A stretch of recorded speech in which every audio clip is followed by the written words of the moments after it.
والصلاة والسلام على سيدنا مولانا محمد خاتم النبيين وإمام المرسلين وقائد الغر المحجلين وعلى آله وأصحابه أجمعين وعلى كل من تبعهم بإحسان إلى يوم الدين. أما بعد، حضرات علماء کرام، السلام علیکم ورحمۃ اللہ تعالی وبرکاتہ۔ سچی بات یہ ہے کہ مولانا محمد بن آدم صاحب جس مجلس کے لیے عرصہ دراز سے مجھ سے فرمائش کر رہے تھے، اس میں کچھ سبب تو اپنی مصروفیات اور بیماری کا تھا کہ جس کی وجہ سے میں عذر کرتا رہا، اور دوسرا سبب یہ بھی تھا کہ حضرات علماء کرام اور اہل افتاء سے میں اپنے آپ کو خطاب کرنے کا اہل نہیں سمجھتا۔ الحمدللہ اس مجلس میں بڑے بڑے اہل افتاء جن کو میں جانتا ہوں، اللہ تعالیٰ نے ان سے جس طرح کام لیا ہے اس سے اچھی طرح واقف ہوں، تو ان کی موجودگی میں لب کشائی کرنا فتویٰ کے موضوع پر یہ مجھے بہت بھاری معلوم ہوتا ہے۔ لیکن جیسا کہ میرے عزیز نے ذکر کیا، تو میں نے ایک مجلس فی الحال کرنے کا وعدہ کیا اور اس کے لیے حاضر ہوا ہوں، اور مجھے یہ بھی معذرت کرنی ہے کہ جو وقت مقرر تھا میں نے پھر ان سے درخواست کی تھی کہ 7 بجے رکھ لیں، لیکن لندن کے جو سفر ہیں ان کے بارے میں کوئی پیشگوئی کرنا تقریباً ناممکن جیسا ہے، تو اس لیے مجھے پہنچنے میں تاخیر ہوئی، آپ حضرات کو انتظار کی زحمت اٹھانی پڑی اور اس کی تکلیف ہوئی، تو میں اس کے لیے بھی آپ حضرات سے معذرت خواہ ہوں۔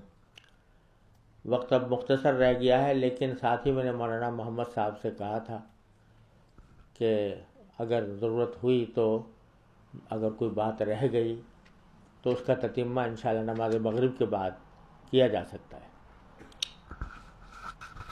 ان میں سے کچھ موضوعات انہوں نے خود انتخاب کیے، ان میں سے میں چند مسائل کے بارے میں اپنے بزرگوں کو جس طرح دیکھا اور اپنے بزرگوں کا جو طرز عمل اللہ تبارک و تعالیٰ نے دیکھنے کی توفیق عطا فرمائی، اس کے بارے میں کچھ گزارشات پیش کرتا ہوں۔ اور میں جب بھی حضرات اہل علم سے کوئی بات کرنے کا موقع ہوتا ہے تو میں یہ تصور کرتا ہوں کہ ہمارے مدارس میں ایک طریقہ ہے تکرار کرنے کا، کہ جب کسی استاد سے کچھ پڑھ لیتا ہے کوئی تو باہم بیٹھ کے تکرار کیا کرتے ہیں، اور جب تکرار کوئی کراتا ہے تو تکرار کرانے والا استاد نہیں بن جاتا، وہ بھی ساتھی ہی ہوتا ہے۔ تو میں نے اپنے بزرگوں سے جو کچھ باتیں سیکھی ہیں ان کا تکرار کرنا مقصود ہے۔ تو پہلی بات جس کے لیے انہوں نے کچھ عنوان قائم کیے ہیں اور ان میں سے بعد میں اپنی ذاتی طور پر بہت اہم سمجھتا ہوں، وہ پہلی بات ہے شرائط اور اہلیت افتاء۔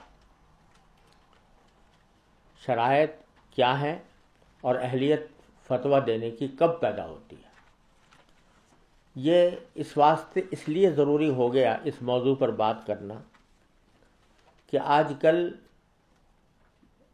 اگر بے تکلفی میں کہوں تو مبالغہ نہیں ہوگا کہ تھوک کے حساب سے مفتی موجود ہیں، یعنی ہر وہ شخص کہ جس نے درس نظامی پڑھ لیا اور آج کل درس نظامی کے بعد تخصص فی الفتویٰ کا ایک ریل پیل ہے۔ سب سے پہلے پاکستان میں کم از کم میرے علم کے مطابق پاکستان میں تخصص فی الافتاء کا درجہ ہمارے والد ماجد حضرت مولانا مفتی محمد شفیع صاحب رحمۃ اللہ علیہ نے قائم فرمایا تھا، اور میں اور میرے بڑے بھائی حضرت مولانا مفتی محمد رفیع صاحب اس کے پہلے طالب علم تھے۔ اس وقت تک کہیں اور تخصص فی الافتاء نہیں ہوا کرتا تھا۔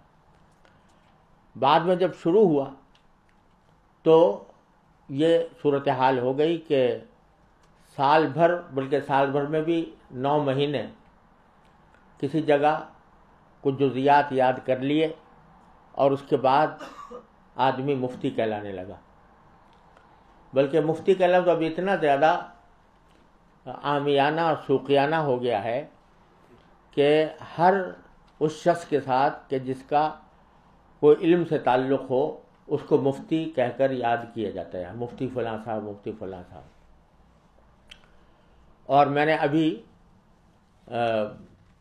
کچھ دنوں پہلے مجھ سے ایک صاحب پڑھے ہوئے تھے دور حدیث میں، تو ان کا کوئی کلپ میرے پاس آیا اور اس میں لکھا ہوا تھا ان کے نام کے ساتھ کہ مفتی فلاں۔ تو اور مفتی فلاں لکھنے کی وجہ یہ کہ میں نے درجہ تخصص میں داخلہ لے لیا ہے۔ تو درجہ تخصص میں داخلہ لینے کے بعد ہی سے انہوں نے اپنے آپ کو مفتی تصور کر لیا۔ لوگوں کی زبانوں پر بھی مفتی کا لفظ جو ہے وہ اتنا عام اور شوقیانہ ہو گیا کہ ہر ایک شخص کے ساتھ ایک مفتی کا لفظ لگا ہوا ہے۔ تو اس لیے اس دور میں خاص طور پر اس بات کی ضرورت ہو گئی ہے کہ یہ سمجھا جائے کہ مفتی کیا چیز ہے۔ یہ صرف درس نظامی پڑھ لینے کا نام نہیں ہے، یہ صرف جزیات فقہ یاد کر لینے کا نام نہیں ہے، یہ صرف کتابوں کے الفاظ و نقوش یاد کر لینے کا نام نہیں ہے۔ یہ فتویٰ کی اہلیت یہ کتاب پڑھنے سے صرف حاصل نہیں ہوتی، کتاب تو بہرحال ایک ذریعہ ہے، وہ تو لازمی ہے، لیکن جب تک کسی شخص نے مدتوں کسی ماہر مفتی کی صحبت میں رہ کر فتویٰ کے مزاج و مذاق کو نہ سیکھا ہو، اس وقت تک اس کو مفتی کہلانا اس کی کوئی گنجائش نہیں ہے۔ علامہ ابن عابدین شامی رحمۃ اللہ علیہ کا قول میں نے نقل کیا ہے اس اصول افتاء کے اندر کہ کسی بھی شخص کے لیے جائز نہیں ہے فتویٰ دینا یا مفتی کہلانا جب تک کہ اس نے ماہر اساتذہ کے صحبت میں رہ کر فتویٰ کا مزاج و مذاق پیدا نہ کیا ہو۔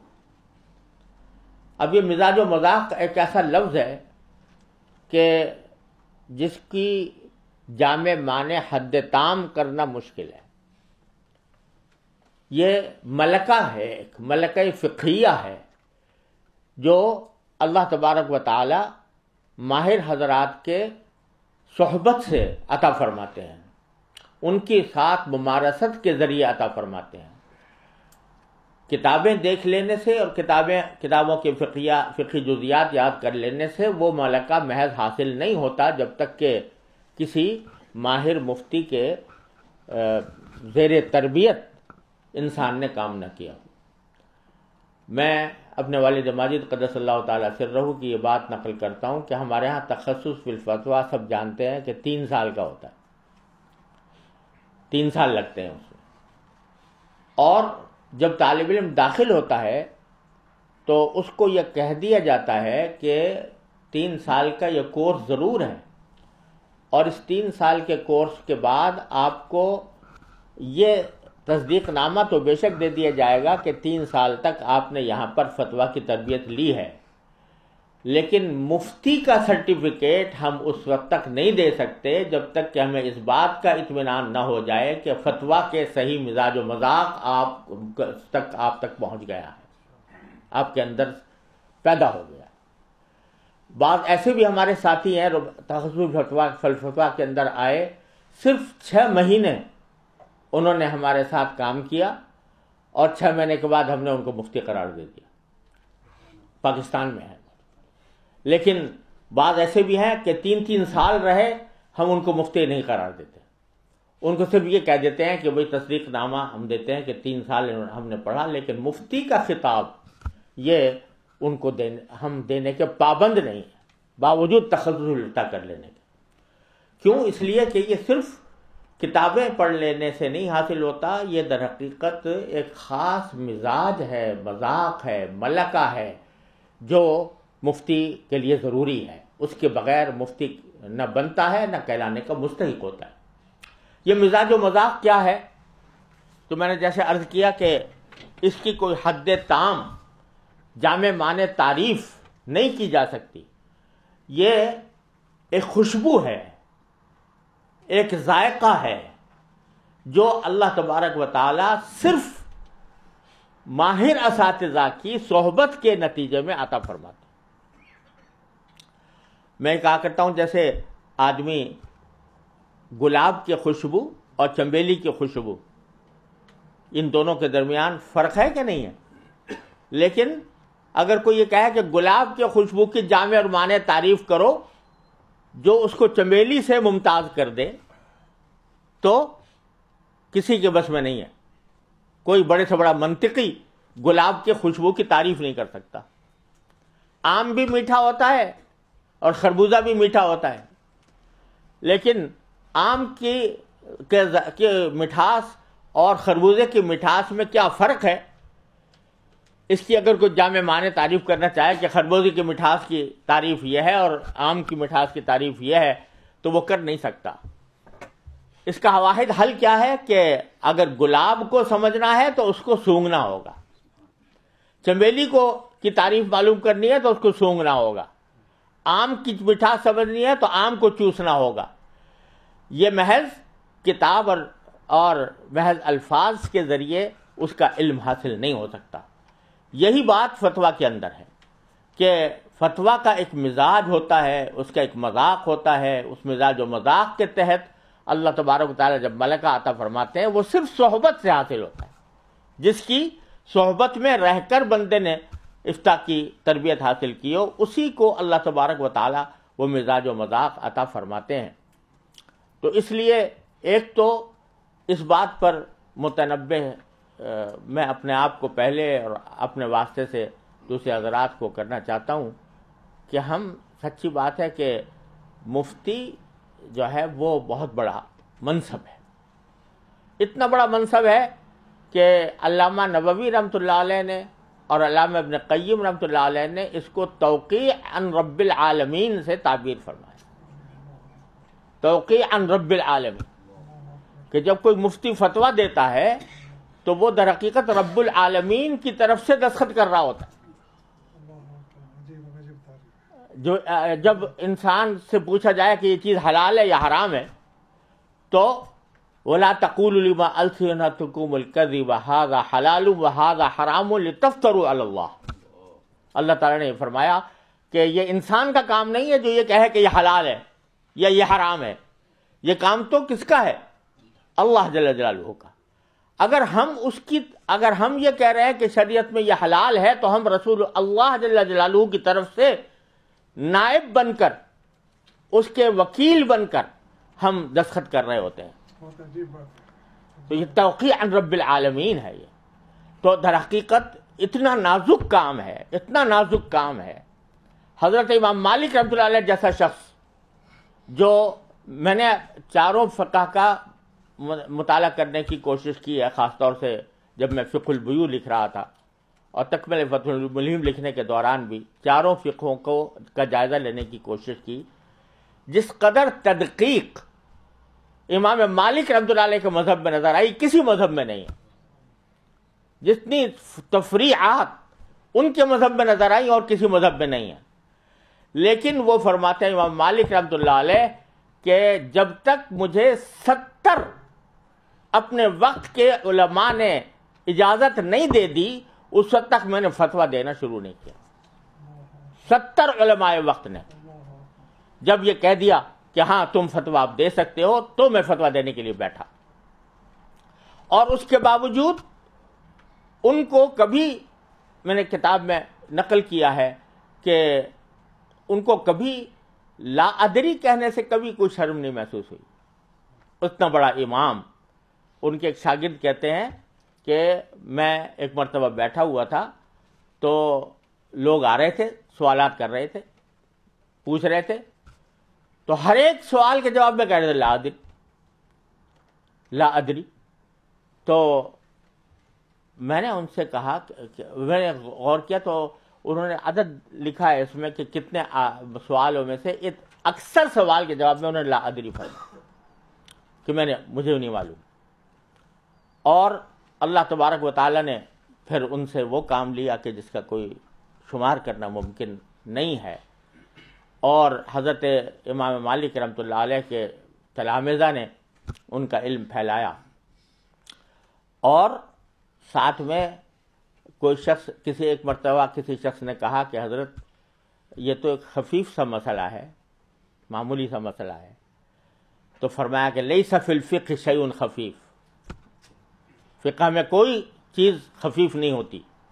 اس واسطے یہ کہہ کر میں جواب نہیں دے سکتا چاہے جب تک کہ مجھے پورا علم یقینی درجے میں حاصل نہ ہو جائے.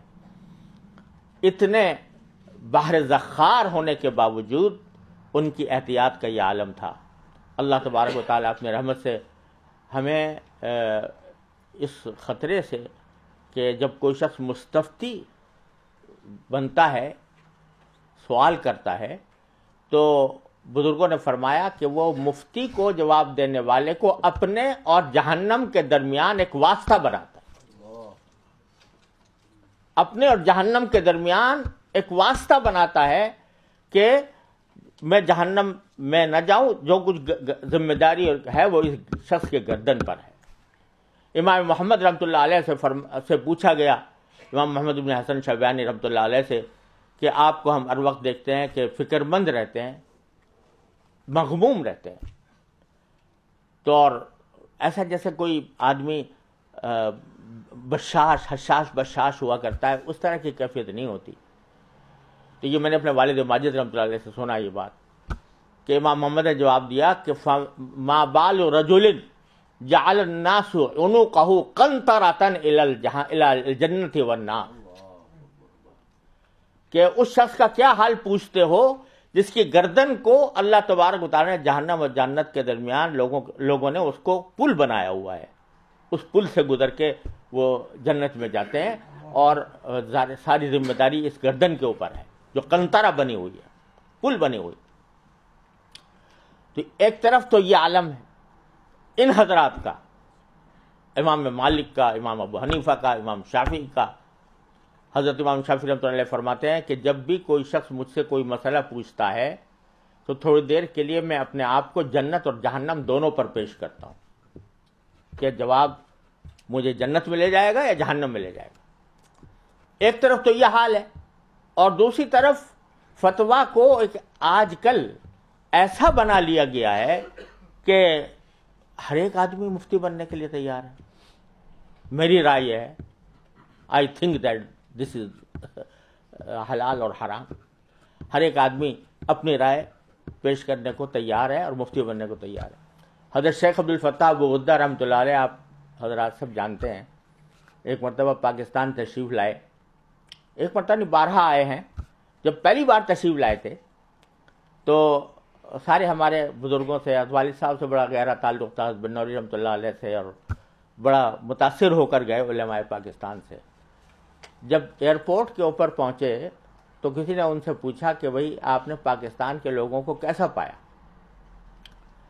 تو انہوں نے فرمایا بھئی میرا بڑا دل خوش ہوا پاکستان کے تمام لوگوں کو دیکھ کر، خاص طور سے علماء کو دیکھ کر. لیکن ایک میں نے خاص بات دیکھی ہے پاکستان میں. وہ خاص بات یہ ہے کہ یہاں کا ہر شخص طبیب ہے اور ہر شخص مفتی ہے. ہر شخص طبیب ہے کہ اگر کوئی شخص اس کے سامنے بیان کرے کہ بھئی مجھے فلاں بیماری ہوئی ہے تو وہ فوراً ایک دوا بتانے کو تیار ہے کہ جی بھئی فلاں دوا استعمال کرو، اس سے تمہیں فائدہ ہوگا. تو ایک تو ہر شخص طبیب ہے، دوسرا ہر شخص مفتی ہے. اس سے کوئی مسئلے کی بات کرو تو وہ اپنی رائے ظاہر کر دے گا. العیاذ باللہ العلی العظیم. تو یہ فتویٰ کا مقام کوئی ایسا نہیں ہے. مجھے کچھ اچھا یاد پڑتا ہے کہ پہلے زمانے میں حضرت والد صاحب نے فتویٰ تو لکھا ہی کرتے تھے، لیکن ٹیلی فون پر لوگ بہت مسائل پوچھا کرتے تھے. تو جب کسی کوئی مسئلہ پوچھتا تھا تو میں حضرت سے اس کا سوال پوچھ کر پھر حضرت والد صاحب رحمۃ اللہ سے ذکر کرتا تھا کہ یہ سوال پوچھ رہا ہے وہ شخص. آپ نے فرمایا کہ نہیں، مجھے دو سوال، ٹیلی فون مجھے دو، تم نہیں بیان کرو، اس لیے کہ پتہ نہیں اس نے کیا کہا ہوگا اور تم نے کیا سمجھا اور کیا سوال کر لیا. پھر میں جو جواب دوں گا تو وہ پتہ نہیں تم کتنا سمجھو گے، کتنا اس کو سمجھاؤ گے، اور کتنا. براہ راست بات کرتے تھے مستفتی سے. پھر ایک وقت ایسا آیا کہ فرمانے لگے اچھا چلو اب تم سوال ان سے سن کر مجھ سے ذکر کر دیا کرو. تو وہ پھر میں نے سوال ان سے سنا، حضرت والد صاحب کو ذکر کیا، انہوں نے جواب دیا، میں نے نقل کر دیا.